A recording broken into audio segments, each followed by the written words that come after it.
and all the devotees.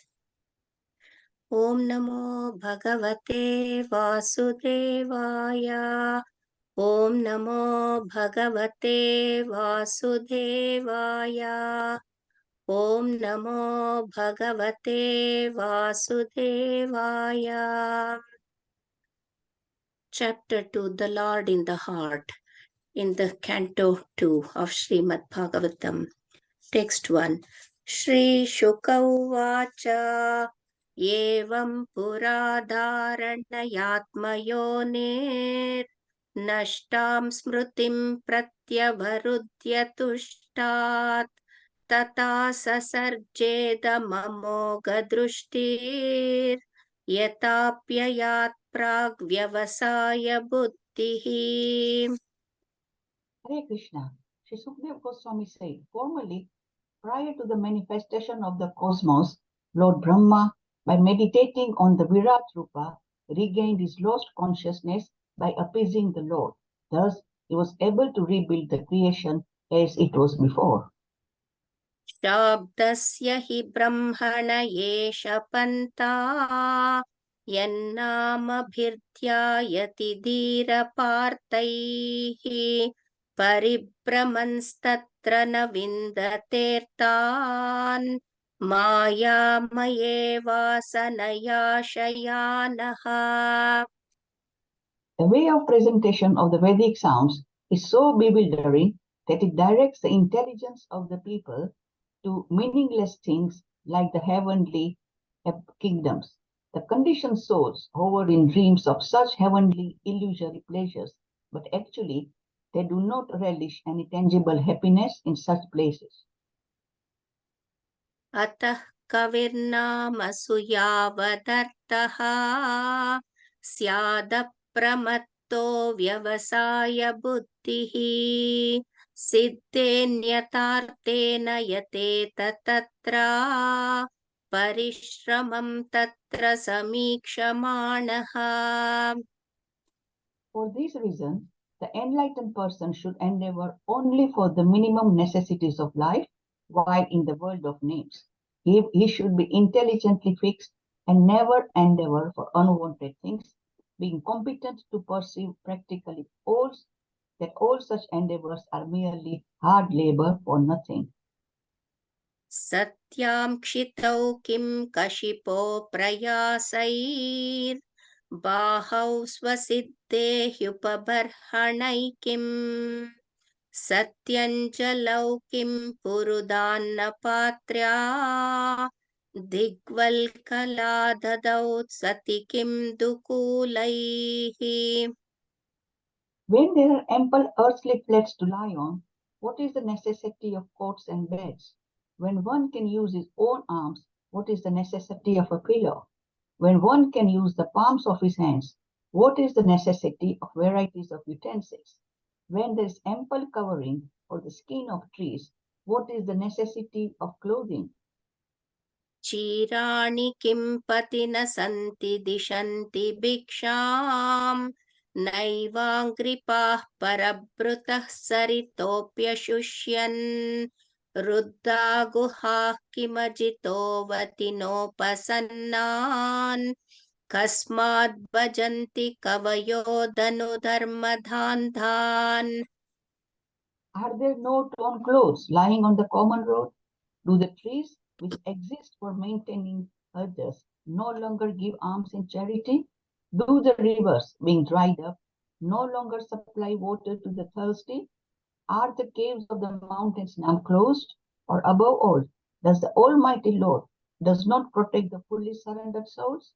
Why then do the learned sages go to flatter those who are intoxicated by hard-earned wealth? Evam svachitte svatayeva siddha Atma priyorto bhagavananantaha tam nivrutto niyatarto bhajeta samsara hetu paramascha yatra. Thus being fixed, one must render service unto the super soul situated in one's own heart by his own omnipotency. Because he is the Almighty Personality of Godhead, eternal and unlimited, is the ultimate goal of life. And by worshipping him, one can end the course of the conditioned state of existence. कस्तां त्वनादृत्य परानुचिन्ता मृते पशून सतीं नाम कुर्यात् पश्यन् जनं पतितं वैतरण्यां स्वकर्मजान् परितापाञ्जुषाणम्. Who else but the gross materialist will neglect such transcendental thought and take to the non-permanent names only, seeing the mass of the people fallen in the river of suffering as the consequence of accruing the result of their own work? केचित् स्वदेहान्तः हृदयावकाशे प्रादेशमात्रं पुरुषं वसन्तं चतुर्भुजं कञ्जरताङ्गशङ्क गदाधरं धारणया स्मरन्ति. Others conceive of the personality of Godhead residing within the body in the region of the heart and measuring only 8 inches, with 4 hands, carrying a lotus, a wheel of a chariot, a conch shell, and a club, respectively. प्रसन्नवक्त्रं नलिनायते क्षणम् कदम्बकिञ्जल्कपिशङ्गवाससं लसन्महारत्नहिरण्मयाङ्गदम् स्फुरन्महारत्नकिरीटकुण्डलम्. His mouth expresses his happiness, his eyes spread like the petals of a lotus, and his garments, yellowish like the saffron of a kadam flower, are bedecked with valuable jewels. His ornaments are made of gold, set with jewels, and he wears a glowing headdress and earrings. उन्निद्रहुत्पङ्कजकर्णिकालये योगेश्वरास्तापितपादवल्लभम् श्रीलक्षणं कौस्तुभरत्नकन्दरा माम्लानलालक्ष्म्या वनमालयाचितम्. His lotus feet are placed over the rolls of the lotus-like hearts of great mystics. On his chest is the Kastuba jewel engraved with a beautiful calf, and there are other jewels on his shoulders. His complete torso is garlanded with fresh flowers. विभूषितं मेखलयाङ्गुलीयकैर् महाधनैर्नूपुरकङ्कणादिभिः स्निग्धामलाकुञ्चितनीलकुन्तलैर्विरोचमाना ननहासपेशलम्.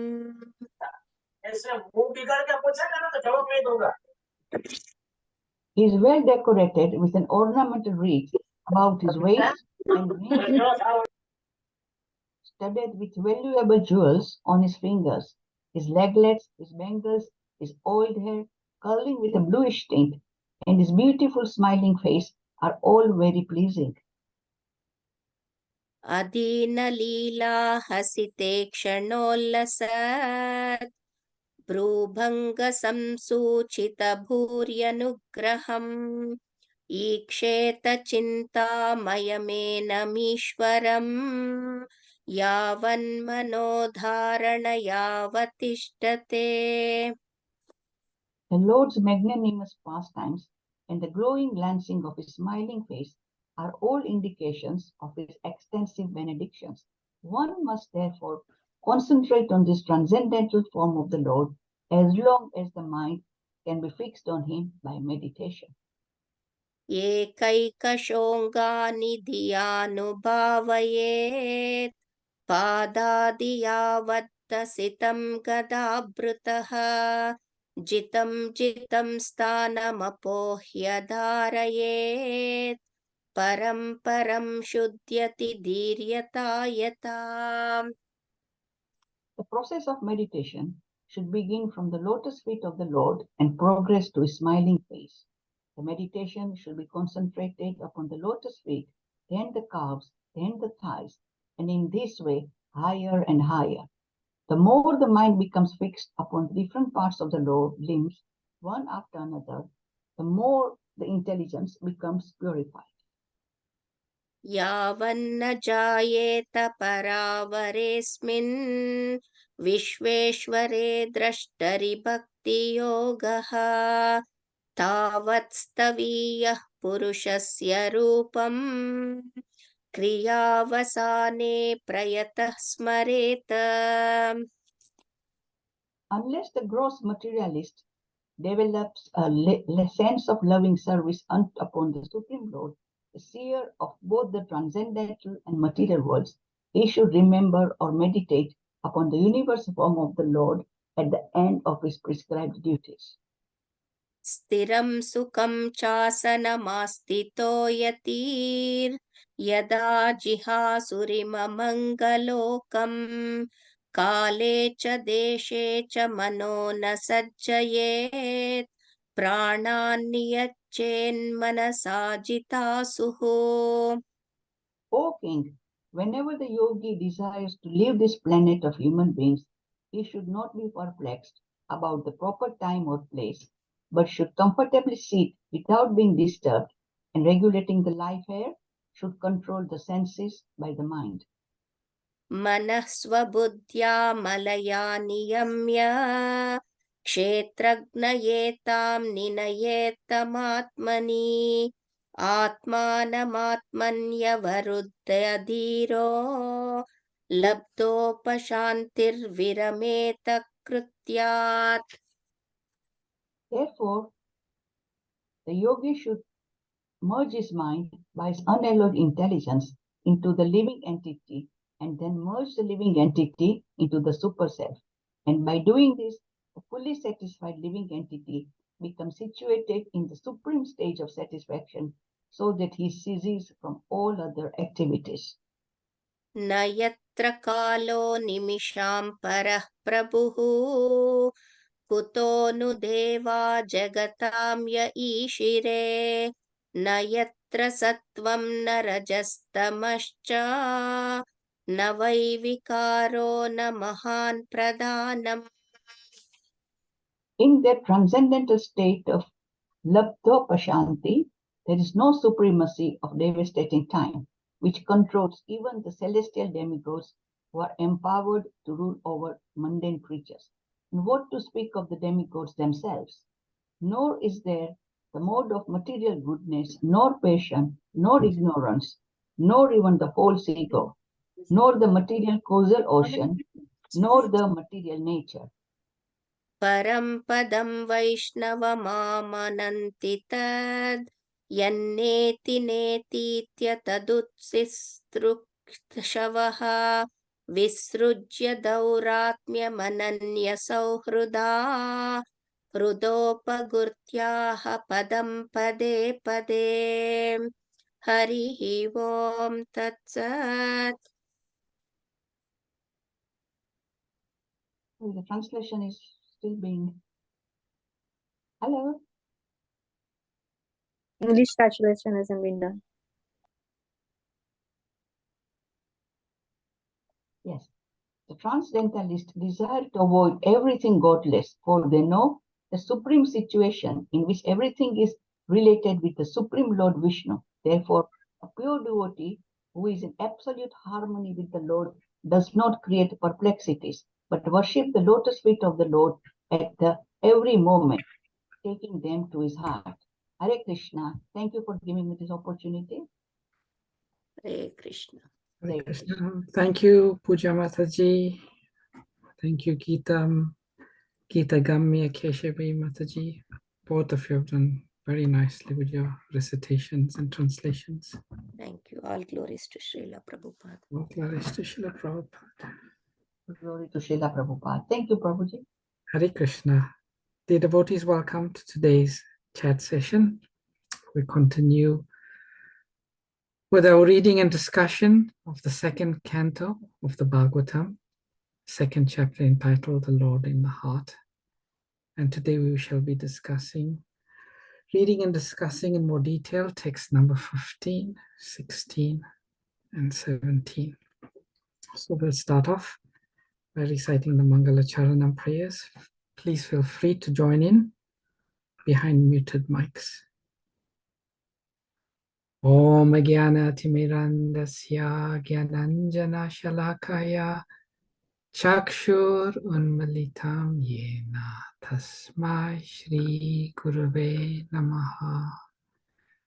Sri Chaitanya Manobhistam Stapitam Yena Bhutale Swayam Rupa Kadamayam Dadati Swapadantikam Vandeham Shri Guru Shri Yata Padakamalam Shri Gurun Vaishnavam Sya Shri Rupam Sahagrajatam Sahagana Raghunatham Vitam Tam Sajivam Sadvaitam Savadutan Farijana Sahitam Krishna Chaitanya Devam Shri Radha Krishna Padan Sahagana Lalita Shri Vishakam Vitamscha He Krishna Karuna Sindhu Dinabandhu Jagatpate Gopesha Gopika Kanta Radha Kanta Namastute Tapta Kanchana Gaurangi Radhe Vrindavaneshwari Rishabhanu Suti Devi Pranamami Hari Priye Panchakalpatarubhyascha Kripa Sindhubhyeva cha Patitanam Pavanebhyo Vaishnavebhyo Namo Namaha. Jai Shri Krishna Chaitanya Prabhu Nityananda Shri Advaita Gadadhara Shrivashadi Gaura Bhakta Vrinda Hare Krishna Krishna Krishna Hare Hare Hare Rama Rama Rama Hare Hare Namo Vishnupadaya Krishna Prashtaya Bhutale Srimate Bhaktivedanta Swami Niti Namine Namaste Saraswati Deve Gauravani Pracharine Nirvishesha Shunyavadi Paschachadishatarine Srila Prabhupada Ki Jai. Hare Krishna. Share my screen. Oh.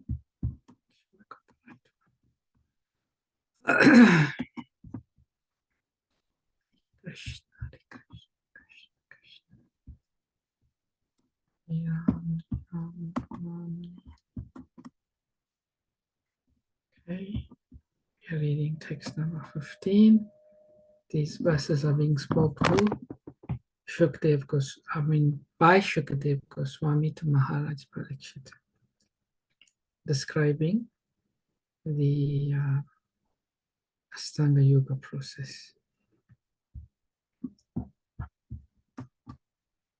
Stiram Shukam Cha Sanam Asti Tuyatir Yadha Jihasur Imam Angalokam Kale Chadeshe Chamano Nasajayat Pranan Niyachin Manasa Jitasu. Word for word synonyms. Stiram, without being disturbed. Shukam, comfortable. Cha, also. Asanam, sitting accommodation. Astitaha, being situated. Yati, the sage. Yadha, whenever. Jihasu, desires to give up. Imam, this anga, O king. Lokam, this body. Kale, in time. Cha, and Deshe, in a proper place. Cha, also. Manaha, the mind. Na, not sajayet, may not be perplexed. Pranan, the senses. Niyachet, must control. Manasa, by the mind. Jitasu, conquering the life way. Translation and purport by Srila Prabhupada. Srila Prabhupada ki jai. O King, whenever the yogi desires to leave this planet of human beings, he should not be perplexed about the proper time or place, but should comfortably sit without being disturbed, and regulating the life way should control the mind by the senses. Purport. In the Bhagavad Gita 8.14, let's see what 8.14 says. Ananya chetasa satatam yo mam smarati nityasa tasyam sa sulabha partha nitya yuktasya yogina. For one who always remembers me without deviation, I am easy to obtain, O son of Pritha, because of his constant engagement in devotional service. The Bhagavad Gita 8.14, it is clearly stated that a person who is totally engaged in the transcendental loving service of the Lord and who constantly remembers him at every step, he easily obtains the mercy of the Lord by entering into his personal contact. Such devotees do not need to seek an opportune moment to leave the present body, but those who are mixed devotees, alloyed with fruit of action or empirical philosophical speculation, require an opportune moment for quitting this body. For them, the opportune moments are stated in the Bhagavad Gita 8:23 and 26. But these opportune moments are not as important as one's being a successful yogi who is able to quit his body as he likes. Such a yogi must be competent to control his senses by the mind. Mind is easily conquered simply by engaging it at the lotus feet of the Lord. Gradually, by such service, all the senses become automatically engaged in the service of the Lord. That is the way of merging into the Supreme Absolute. So, as Srila Prabhupada said in the Bhagavad Gita, the Lord has explained that for the yogi to be able to quit the material world, or as Prabhupada expresses, leave this planet of human beings,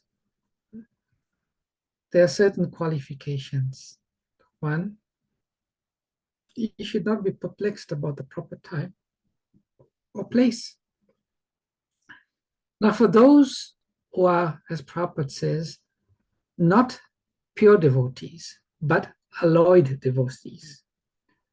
In Prabhupada's writings, in translations, he uses the term unalloyed and alloyed. These terms are commonly used in connection with metal or metallurgy. An unalloyed steel is steel that's not mixed with any other steel. And alloyed steel is a mixture of different types of metals. So an unalloyed devotee, he doesn't have to worry what is being described in this verse. And what is being described in this verse? For the yogi to be successful at the time of death, they have to meet certain conditions as described by Krishna in the Bhagavad Gita. Krishna says, such yogi, he has to pass away from the world during the influence of the fiery god, in the light at an auspicious moment of the day, during the fortnight of the waxing moon, or during the 6 months when the sun travels to the north. He must pass away from this world during the smoke, the night, the fortnight. The yogi who passes away when there's smoke, during the night, during the fortnight of the waning moon, or the 6 months when the sun passes to the south, has to come back. So it's very tricky. very precarious. If you don't get it right, you keep coming back. Actually, when Srila Prabhupada went to South Africa in the 70s, he met one Swami. His name was Swami Atmananda from the Divine Life Society. And after Prabhupada met the Swami, Prabhupada said, this Swami, he was a yogi for many births. But because he couldn't leave at the right time, he has come back again and again. So this is the way of the yogis. The yogis, if they do not meet these different conditions as described by Lord Krishna, then they have to take birth again. They have to get it absolutely right. And that's not easy. That's not easy. Prabhupada draws the distinction for a devotee or an unalloyed devotee. Leaving is without anxiety. There's no anxiety. Am I getting the timing right? Is it exactly the right constellations? No. The devotee has no anxiety. They simply, by dint of engagement in devotional service, they fix their mind on Krishna, and Krishna takes care of everything else. So the Ashtanga yogis, they have to come to the point of unalloyed devotion to Krishna. Otherwise, their situation is not guaranteed. In the Bhagavad Gita, Krishna tells Arjuna, do not fear. I will take care of everything. Do not fear. So moving on to text number 16. Mana swabudhya malaya niyamya kshetra gyanetam ninayetam atmani atmanam atmani avarujya dhiro labdho pashanti virameta krityat. I won't do the word for word, but I'll just read the translation. Thereafter, the yogi should merge his mind by his unalloyed intelligence into the living entity, and then merge the living entity into the super self. And by doing this, the fully satisfied living entity becomes situated in the supreme stage of satisfaction, so that he ceases from all activities. Really long purport. Would anyone like to read the purport? Can I read, Prabhuji? Yes, Puja Mataji, please do. Yeah. Hare Krishna. The functions of the mind are thinking, feeling, and willing. When the mind is materialistic or absorbed in material context, it acts for material advancement of knowledge, destructively ending in discovery of nuclear weapons. But when the mind acts under the spiritual urge, it acts wonderfully for going back home, back to Godhead, for life in complete bliss and eternity. Therefore, the mind has to be manipulated by good and unalloyed intelligence. Perfect intelligence is to render service unto the Lord. One should be intelligent enough to understand that the living beings in all circumstances are servant of the circumstances. Every living being is serving the dictates of the desire, anger, lust, illusion, insanity, and enviousness, all materially affected. But even while executing such dictations of different temperaments, he is perpetually unhappy. When one actually feels this and turns his intelligence to inquiring about it from the right sources, he gets information of the transcendental loving service of the Lord. Instead of serving materially for the above-mentioned different humors of the body, the living entity's intelligence then becomes freed from the unhappy illusion of materialistic temperament. And thus, by unalloyed intelligence, the mind is brought into the service of the Lord. The Lord and his service are identical, being on the absolute plane. Therefore, the unalloyed intelligence and the minds are merged into the Lord, and thus the living entity does not remain a seer himself, but becomes seen by the Lord transcendentally. When the living entity is directly seen by the Lord dictates to him to act accordingly to his desire. And when the living entity follows him perfectly, the living entity ceases to discharge any other duty for his illusory satisfaction. In his pure unalloyed state, the living entity attains the stage of full bliss, labdha pashanti, and ceases all material hankerings. Thank Hare you. Krishna. Hare Krishna, thank you. So this is a very interesting verse and purport. You can see the word Atmani. Atma is used many times here. Atmani, Atmanam, Atmani. And in the purport, the word merged is used twice. The yogi should merge his mind, and then the living entity, then merge the living entity into the super self. And by doing so, the fully satisfied living entity becomes situated in the supreme stage of satisfaction. Now, generally, as we have become accustomed by reading Srila Prabhupada, this concept of merging, becoming one with God, is frowned upon, is deemed to be a detestable situation. And that is deemed to be the Mayavadi understanding of wanting to merge into the Absolute, become one with the Absolute. And all of the Vaishnava Acharyas and Srila Prabhupada and all of his writings speaks very strongly against this. So firstly, how do we understand what is being said in this verse here? Merging. Merge his mind, then merge the living entity into the super self. Is this verse now promoting the Mayavadi understanding of the Mayavadi concept? Who would like to give their understanding of what is being said here? Hare Krishna Prabhuji, my humble obeisances unto you, all glory to Srila Prabhupada. Can I try, Prabhuji? Yes, sure. Thank you. I think merging here means Krishna's desire, fulfilling Krishna's desire, his will, merging into, agreeing to his will and working accordingly. That's what in devotee philosophy, this is what merging means, that being one in the desire of Krishna, according to the desire of Krishna, not us.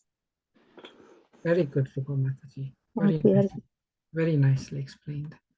I would like to share with you one conversation Srila Prabhupada had with one Indian gentleman, where this was discussed. How do I move this toolbar? Okay. Okay, let me share this. Okay, stop share. Share this. Because Prabhupada is so expert, he can give an understanding of something very complex in a very simple way.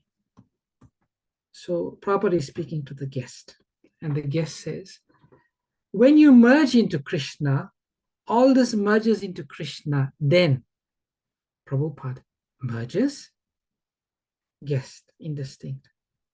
Prabhupada, first of all, you are part. Suppose you are part, a screw. You are set in the machine. Does it mean that you have become the machine? Does it mean you have become the machine? You are a screw. You are part of the machine. Now you are aloof from the machine. But when somebody comes and he again screws, he will be machine. The machine part is complete, and you are also complete. Guest. You mean the goal of to merge into that? Prabhupada, merging means this. Just like the machine merges with the machine, a screw merges with the machine, but still a screw remains the screw, and the machine remains the machine. But as soon as they are mixed together, the screw has value and the machine is complete. But not that the screw becomes the machine or the machine becomes a screw. Is that not? Yes, Prabhupada. So merging means that the machine and the screw, some screw becomes slackened. It has fallen down on the ground. So long it is out of touch of the machine, it is useless. It has no value.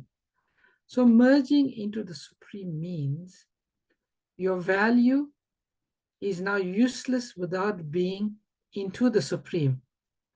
And as soon as you become adjusted with the Supreme, your original value is revived.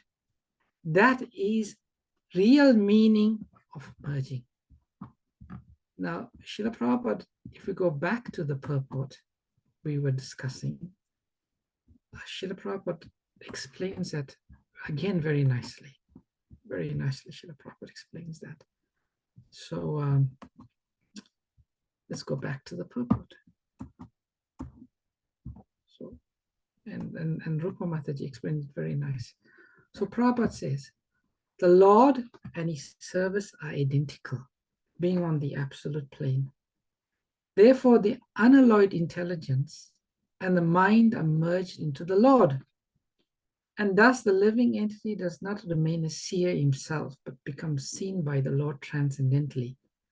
When the living entity is seen by the Lord dictates to him to act according to his desire. And when the living entity follows him perfectly, the living entity ceases to discharge any other duty for his illusionary satisfaction. What this means is, as Rupa Mataji was saying, we also have a concept of oneness on the path of bhakti. And that is the oneness of desire. Just like when the screw becomes part of the machine, it's screwed. It becomes the purpose of the machine. The screw and the machine are one in purpose. They have the same purpose. When the screw is on the ground, the screw is not part of that purpose. The screw has got another independent purpose. Almost purposeless purpose is useless. So in the Bhakti Siddhanta, in the Bhakti philosophy, there is also the concept of oneness or merging. That means the merging, the oneness in desire. We become one with the desire of Krishna.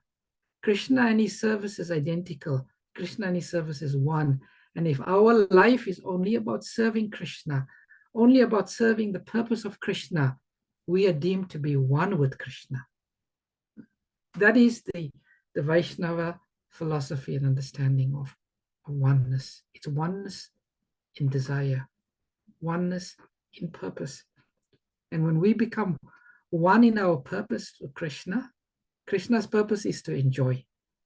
And our purpose is to give enjoyment to Krishna. We are one in purpose to Krishna. That's what bhakti is. Bhakti is to give pleasure to Krishna. Krishna wants to enjoy. We want to give enjoyment to Krishna. The purpose is the same. Therefore, we are one with Krishna, one in goal, one in desire. Does that make sense? Yes, yes, thank you, Prabhu. Thank you. Yeah, I also understand that it's not merging means not like the Mayavadi, they merge into these effulgence. It's not that. This is as with the transcendental service for the Lord, that way to please the Lord.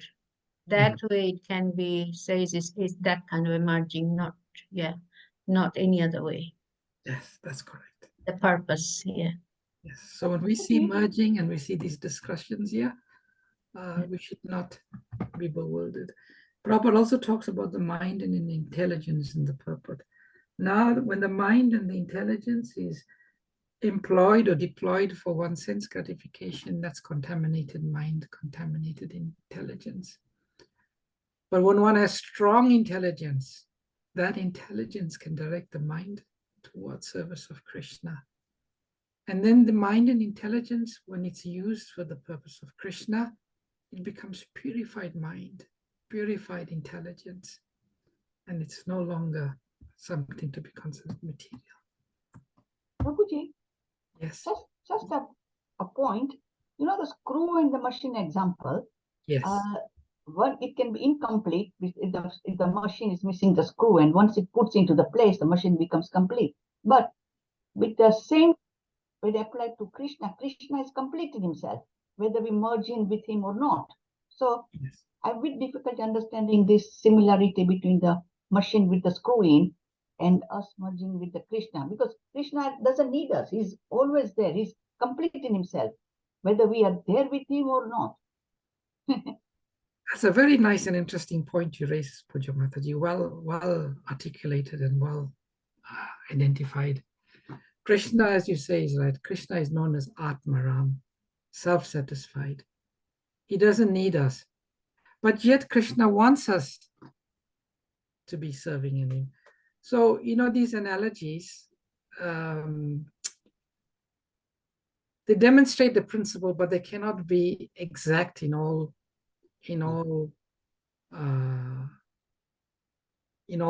description. So you're quite right that you know, the Krish, it's not that a machine may be lacking in some sense. It may be prone to vibrate a bit more without the screw being, and that machine may seem to be lacking. But Krishna is not lacking in any way. But the analogy is very appropriate when we understand it in terms of the purpose.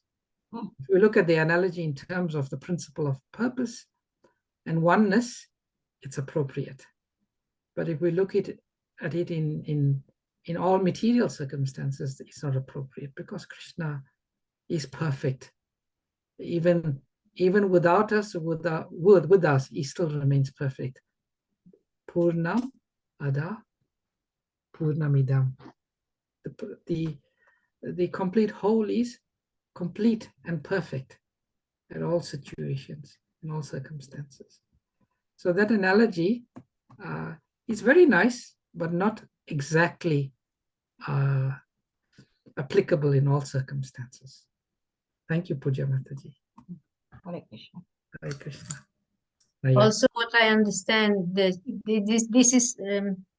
this analogy has been given just for the purpose of that verse, how Shukadev Goswami was explaining this to Parikshit Maharaj. So for that purpose, for the yogi, how does the yogi's meditation and the process work? I think that's why this analogy is given. Yeah, true. That's why it's sort of Prabhupada's purports are so nice and so important. Very nice. Yeah. Nayatra kalo nimisam para prabhu kuto nadeva jagatam ya ishre. Nayatra sattvam narajas tamascha navai vikaro namahan pradhanam. In that transcendental state of labho pashanti, there is no supremacy of devastating time, which controls even the celestial demigods, who are empowered to rule over mundane creatures. And what to speak of the demigods themselves? Nor is there the mode of material goodness, no passion, no ignorance, nor even the false ego, nor the material causal ocean, nor the material nature. But what? Anyone likes to read? Prabhuji, can I read? Yes, Mataji. Shangi, please read. Devastating time which controls even the celestial demigods by its manifestation of past, present, and future does not act on the transcendental plane. The influence of time is exhibited by the symptoms of birth, death, old age, and disease. And these four principles of material conditions are present everywhere in any part of the material cosmos up to the planet of Brahmalok, where the duration of life of the inhabitants appears to us to be fabulous. Insurmountable time even brings about the death of Brahma, So what to speak of other demigods like Indra, Chandra, Surya, Vayu, and Varun? The astronomical influence directed by the different demigods over mundane creatures is also conspicuous by its absence. In material existence, the living entities are afraid of satanic influence, but for a devotee on the transcendental plane, there is no such fear at all. The living entities change their material bodies in different shapes and forms under the influence of the different modes of material nature. But in the transcendental state, the devotee is gunatita, or above the material modes of goodness, passion, and ignorance. Thus, the false ego of I am the Lord of all I survey does not arise there.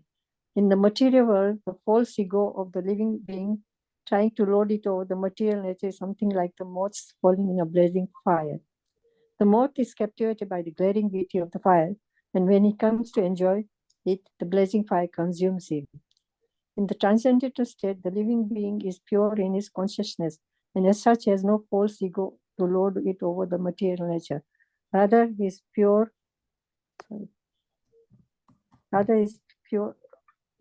Sorry, if you go up, please. Yeah. Rather, his pure consciousness directs him to surrender unto the Supreme Lord, as stated in the Bhagavad Gita 7.19. Vasudev Sarva iti Sahamatma Sudulabhaha. All this indicates that in the transcendental state, there is neither material creation nor the causal ocean for material nature. Shall I continue reading? The above mentioned state of affairs is factual on the transcendental plane, but is factually revealed in a transcendentalist knowledge of the advanced state of pure consciousness. Such transcendentalists are of two types, namely the impersonalists and devotees. For the impersonalists, the ultimate goal or destination is the Brahma Jyoti of the spiritual sky. But for the devotee, the ultimate goal is the Vaikut planes. The devotees experience the above mentioned state of affairs by attainment of spiritual forms for activity in the transcendental loving. Sorry, can you scroll up, please? Yeah. The devotees experience the above. I lost it. Yeah, Matthew, you can see my cursor. It's here. Yeah, I lost it now. Okay, Vaikuntha planets. You can see the word Vaikuntha planets. Yeah. Okay, wait, let me go a little up, then you can see better. So 1 line, 2 line, 3 line, 4 lines. It says Vaikuntha planets. Then it says the devotee's experience. You can continue from there. For the the devotees experience the above mentioned state of affairs by attainment of spiritual forms for activity in the transcendental loving service of the Lord.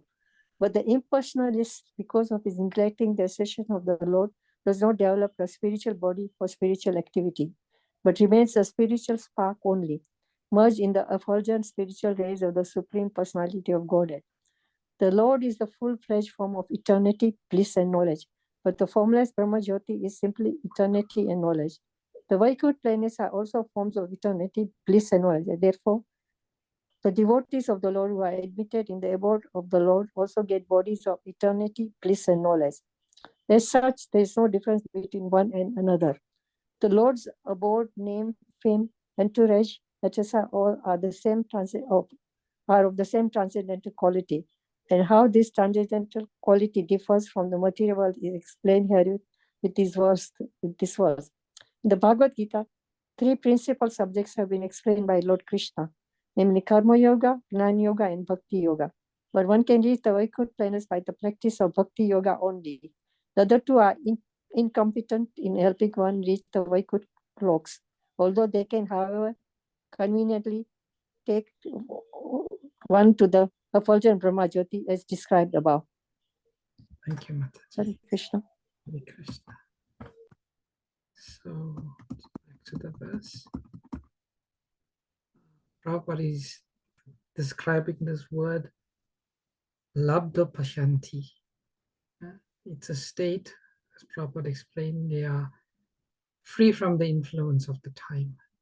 And being free from influence of time means no more subjected to birth, old age, disease, and death. These are only exist within the sphere of time. And everyone who exists in the material world are subjected to the effects of Kali, time. And secondly, this stage of Labdha Pashanti, there is no existence of the material modes. One is Gunati, means free from goodness, passion, or ignorance, or even the false ego. Prabhupada discusses this principles of false ego, and this is very important on the yogic path. One has to become free from the false ego. His Holiness Bhaktitirtha Swami, he used to say, we have to die before we die. He wrote a book about this, dying before dying. And there he talks about how one has to eradicate the false ego before we leave. And what is the symptoms of the false ego? I, me, mine. One has to come to the point of eradicating the false ego. There's still the ego. Instead of thinking I am the body, we think I am the soul. I am parcel of Krishna. I am servant of Krishna. And instead of thinking mine, we understand nothing belongs to us. Nothing, absolutely nothing, not even this body. Everything belongs to Krishna. That means dissolving the false ego. And our consciousness has to evolve and when it becomes so purified that the only upadhi, the only designation we have is Jivera Swarup Hoy Krishnera Nityadas. That is the only upadhi, the only identity we have. And everything belongs to Krishna. Everything should be used in the service of Krishna.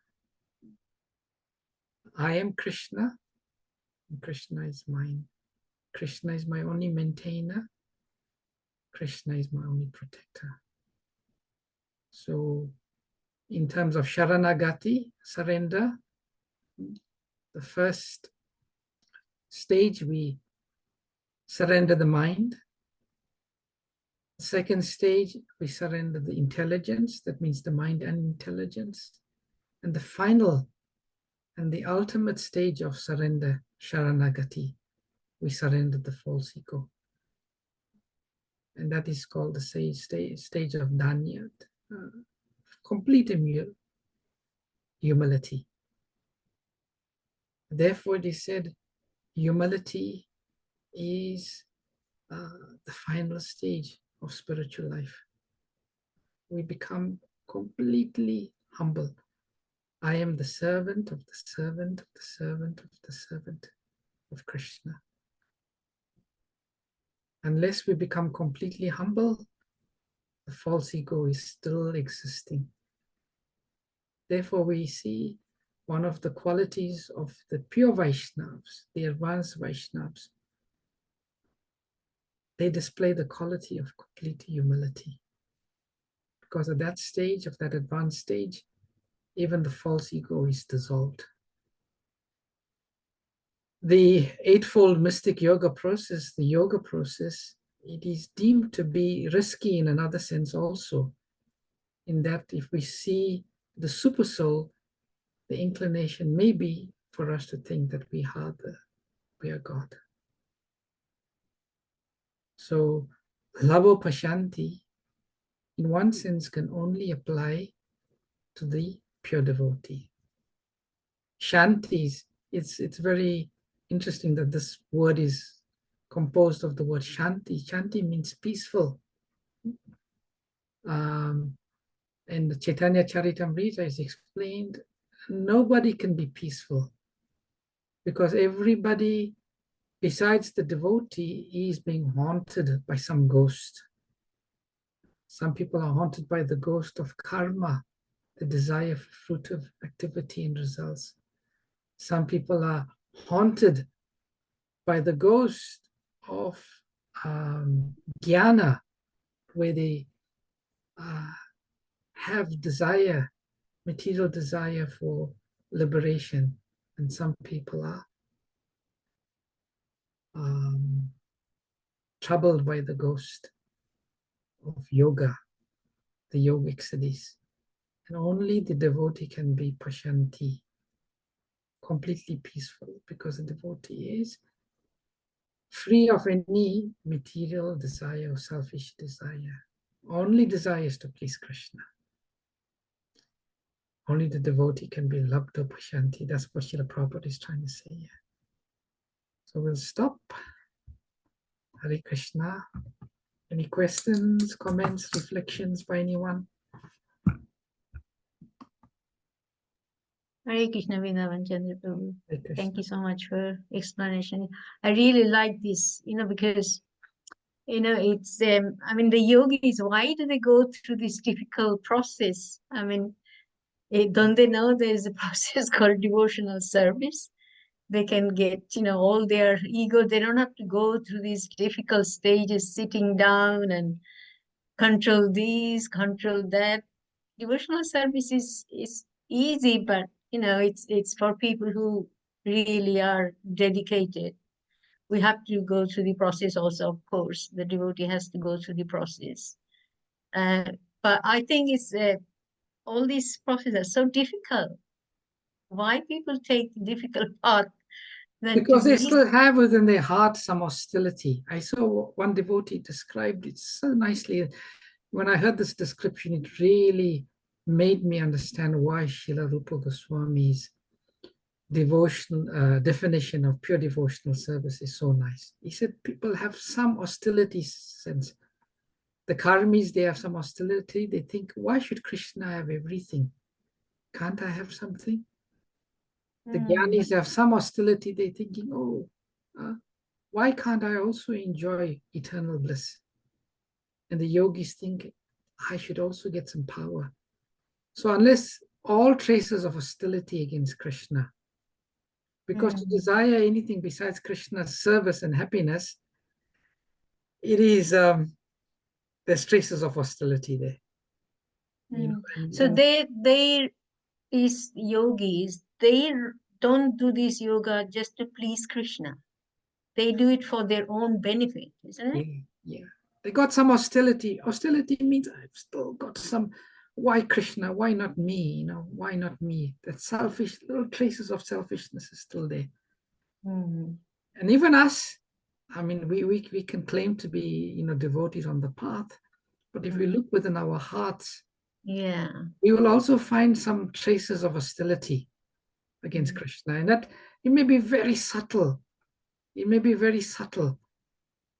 And we have to get rid of all of this. Have to get rid of all of this to come on the pure path, to become completely free from false ego, completely humble, completely humble. Also, that's why Prahlad Maharaj says, what can I, when Narasingha Bhagavan asking, what do you want? I don't want anything. You have given me everything. I don't want to go to this. Who is going to, who will be there to help all these, all the soul? I want to serve you more through elevating all the soul. That's why he's completely nishkama. He doesn't want anything from God, Lord. It's such a pure devotee. So nice. The whole Bhagavatam is just absolutely wonderful. It's kind of purifying our consciousness is the most important thing. Yeah, Bhagavatam is so beautiful, and Prabhupada's purports bring the essence of Prabhupada's purport is just absolutely wonderful. Yeah. So wonderful. I mean, more. I mean, I really like hearing Srila Prabhupada, because Srila Prabhupada's, everything is consciousness is so pure, the most pure devotee. That's why I would every day I would make myself dedicated to hearing Srila Prabhupada, because Srila Prabhupada's voice is so so pure. It clear our hearts and mind. It's such a wonderful gift Srila Prabhupada True. has given us. True, very true. Thank you, Palika Mataji. Anyone else has got any reflections, comments, Hare questions? Krishna, Prabhuji. Hare Krishna, and thank you. Thank you for this nice class, Prabhuji. In the previous text, it says that all the planetary system are devastated. They are all annihilated. So does it mean that Lord Shiva also dies after the annihilation?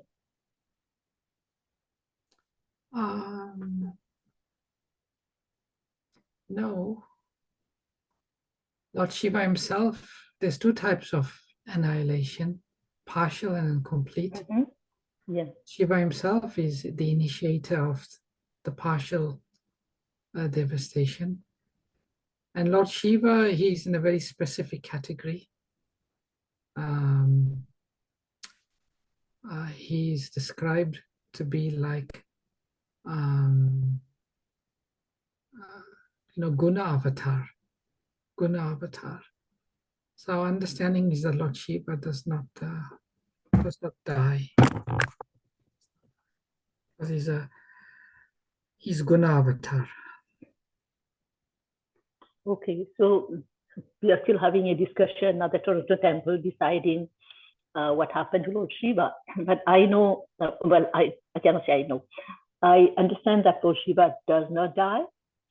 And what happens is, I think all his followers, those people who follow Lord Krishna, they go in the Kailasa and that gets annihilated.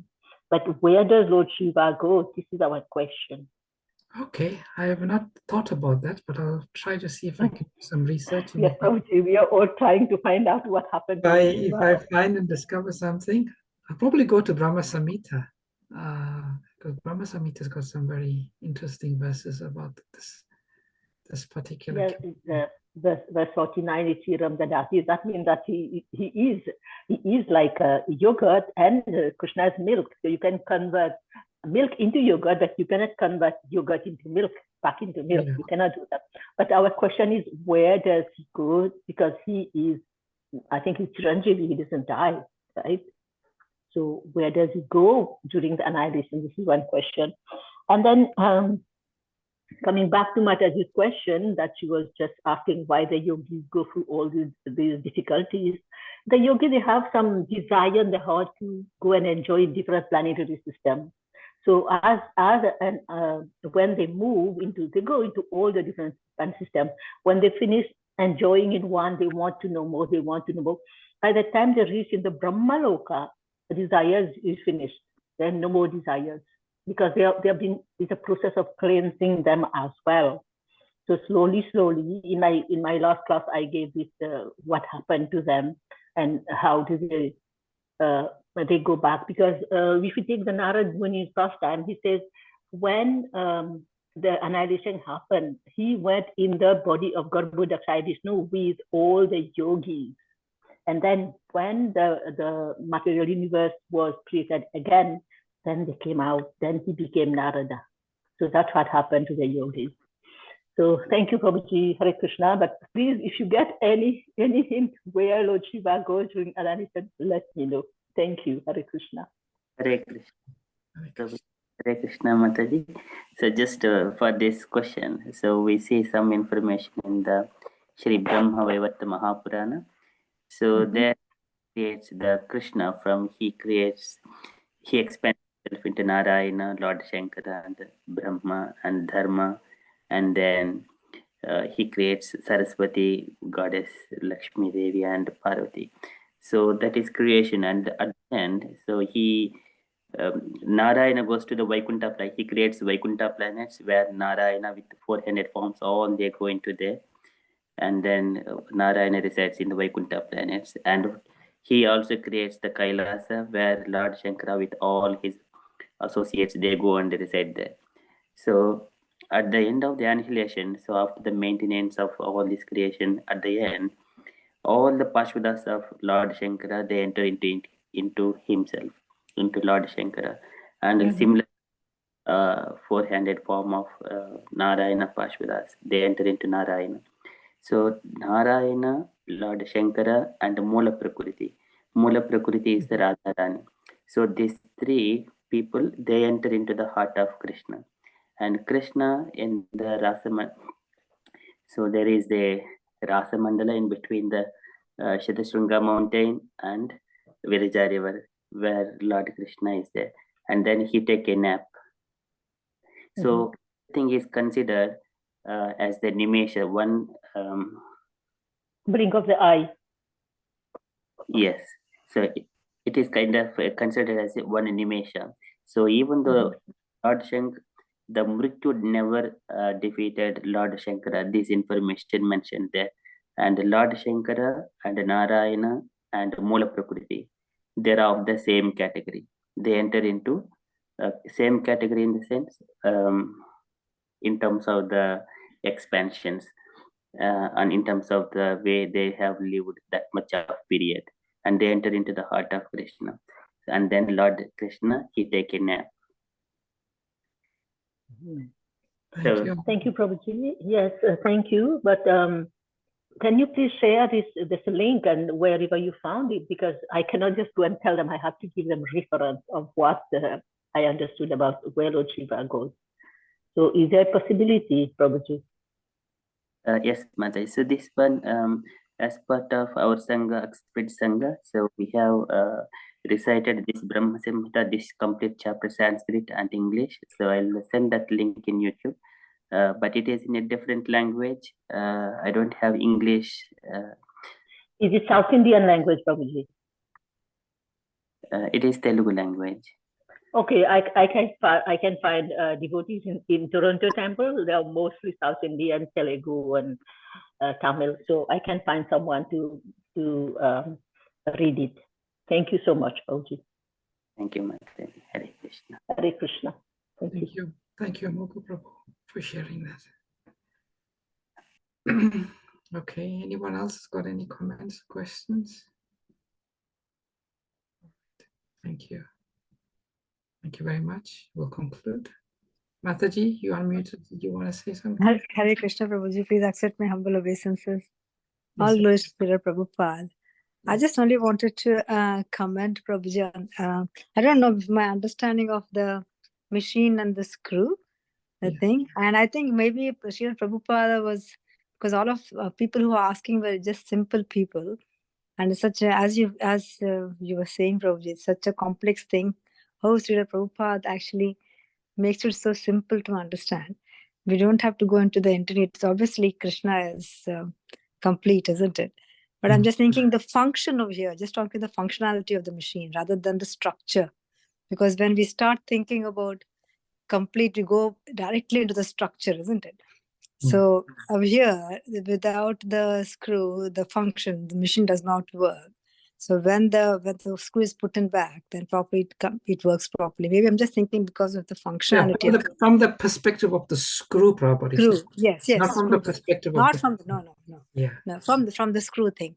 Obviously, machine can still work without the screw falling. It'll work on, and still, I mean, it can still stand. I mean, depending upon where the screw is, which part of the machine it is. Depends. Some screws are very, very important, or some are just whatever. So I was just thinking it's the functionality, which is absolutely quite nicely explained in a very simple way, because that person must be of a technical mind. I'm thinking in my mind, because if he's a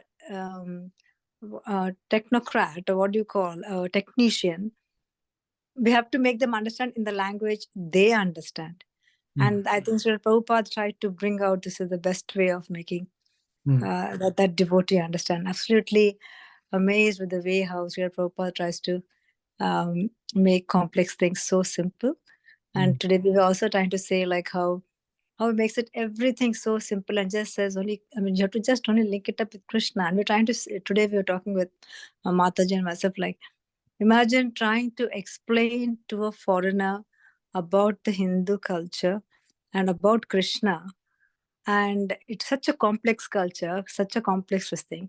How Prabhupada explained them in such simple terms that so many devotees became his followers, So many people became his devotees and followers.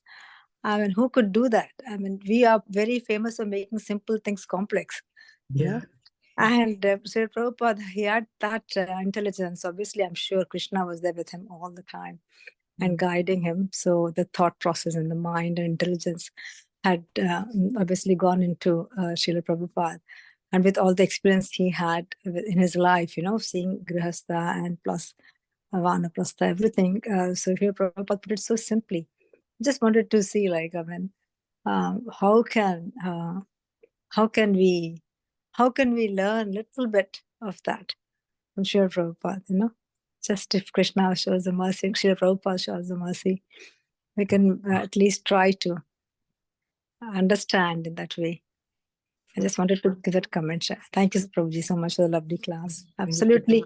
Mind, I would say it's nice that we're getting some questions in the end of the chapter, because we are learning new things, small points also from everywhere. And obviously, it is unlimited Bhagavatam. We can only see.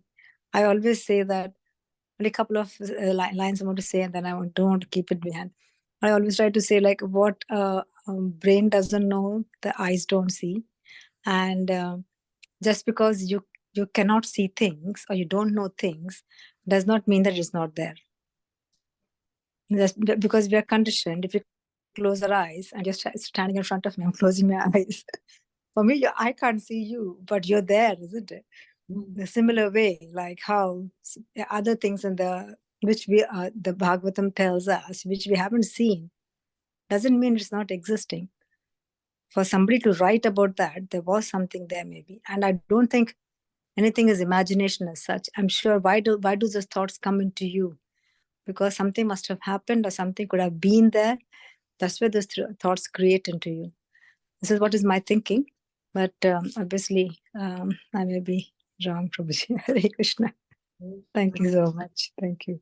Thank you for sharing, Mataji. Hare Krishna, Vrindavan, Chandra. I just, I thought I was listening to a little podcast of Shivram Swami, and that day a person asked him, he said, why is it Hinduism now has become a sort of very complicated, thing? Somebody asked, he said, why is it happen like that?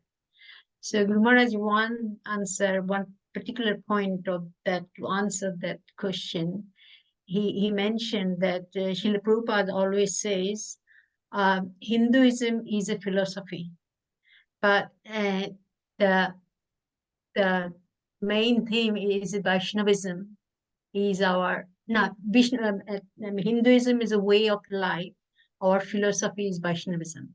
So if that is there, then all these issues about, demigod worship and all this wouldn't happen, because it's been handled by Mayavadis. They have a lot of influence. I think that's why it has become like that, the way. So Guru Maharaj was explaining this, so it was quite a bit, about 10 minutes he was explaining. So it made so much sense to me, the way he was explaining. Why is it now like that? Why Hinduism? I mean, it's just, it comes from Vedic. So why has it become like that? Because different people have different way of interpreting things. That's why it has become like that. That's why Srila Prabhupada had to write the Srimad Bhagavatam to reestablish the whole, the whole real religion. Understanding. True. Hare Krishna. Hare Krishna. Thank you, dear devotees. We've gone a bit over time, but it was interesting. Hare Krishna. Vancha kalpatarubhyascha kripa sindhubhye vacha patitanam pavanebhyo vaishnavebhyo Anantakoti Vaishnavya Srila Prabhupada ki jai, Srimad Bhagavatam ki jai. O Premanande. Hare Krishna, Prabhuji. Hare Krishna. Beautiful. Thank you for the beautiful class. Beautiful class. Thank you very much. Krishna, thanks a lot. Thank you, Prabhuji. Hare Krishna.